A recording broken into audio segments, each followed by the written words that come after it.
Study research papers, definitely.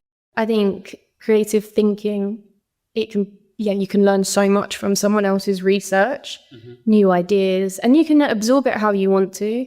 I think another thing is traveling.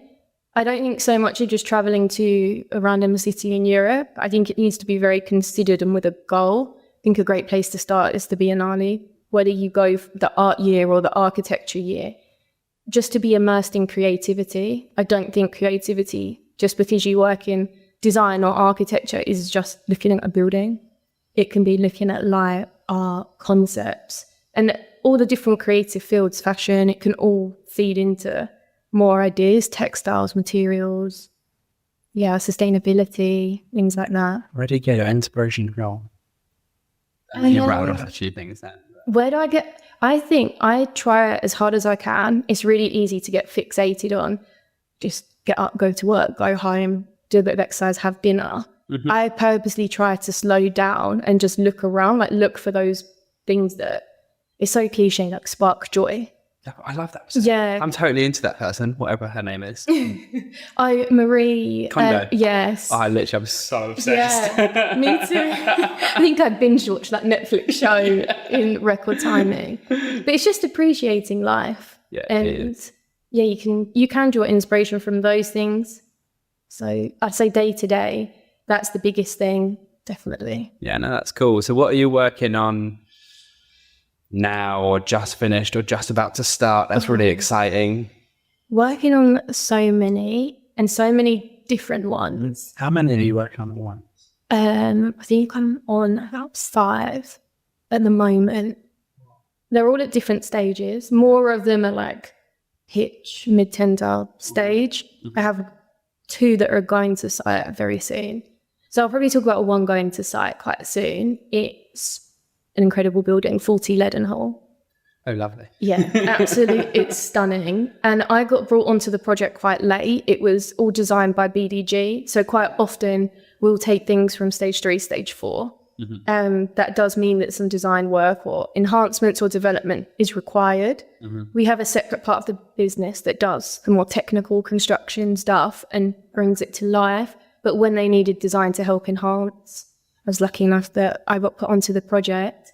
So I got to cut out all of the really hard bits and enhance key areas like the auditorium, the reception desk, the pre-function bar area. So that was a great one because I got to look at materiality and really take inspiration from the building that is already there. I was going to say, what have we done in an auditorium? What have I done? Yeah, what did you do in the auditorium? So a lot of it was designed out. So all the seating was designed out, and the seating joinery is incredible. The joiners doing it are really talented, but that is what we wanted to be the main focus. And it's very sleek, and it's that understated luxury. So it was everything else needed to match the quality, but not overshadow these benches. Okay, yeah. And then the challenge is the ceiling height was standard, 275i, but for an auditorium, it's very small. So it was all, I focused on enhancing the walls to bring in some more texture, lighting, and things just to make it feel taller and more grand. And that was a really fun process to go through. Yeah, we're still developing it a little bit there, but it's just the fine details now. What are you going to do to make it look taller? So it's timber panels wrapped around the whole auditorium, and then they have breaks where it flutes. So it flutes thick at the bottom and tapers really thin at the top. And then the next one will be thick at the top, taper at the bottom. And then there's tactical lighting to highlight that, just to create some more depth and interest. And then no skirting board. All of the timber is the same from the floors to the benches to the walls. So it's a really calming space. I'd like to see it. Yeah, it's going to look good. Yeah, it looks great fully lit. And then in presentation mode, when it's just the walls lit up, that looks... Yeah. And you've got the vertical lines. That So that helps obviously make it feel longer. And grand. Yeah. Sounds amazing. Yeah. And what did you do in reception? Reception, the actual form of the desk was decided and the shape. It was changing the materiality. So at the back we had like a concrete curtain almost. And it was complementing that. All of the timber panels in that area are black ash. And it was really, the desk spec was white stone with a curve. White stone with a curve is an incredible amount of waste, hard to manufacture, and environmentally probably doesn't sit right with a lot of people and even the client as well.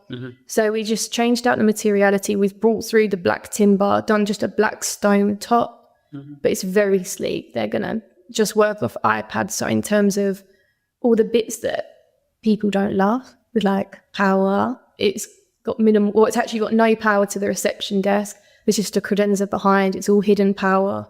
So it's very sleek, and it's almost like that whole project is, when you open a product from Apple, it's like that. It's really Like darker. Yeah, but darker, elevated, easy, very clean, very sophisticated.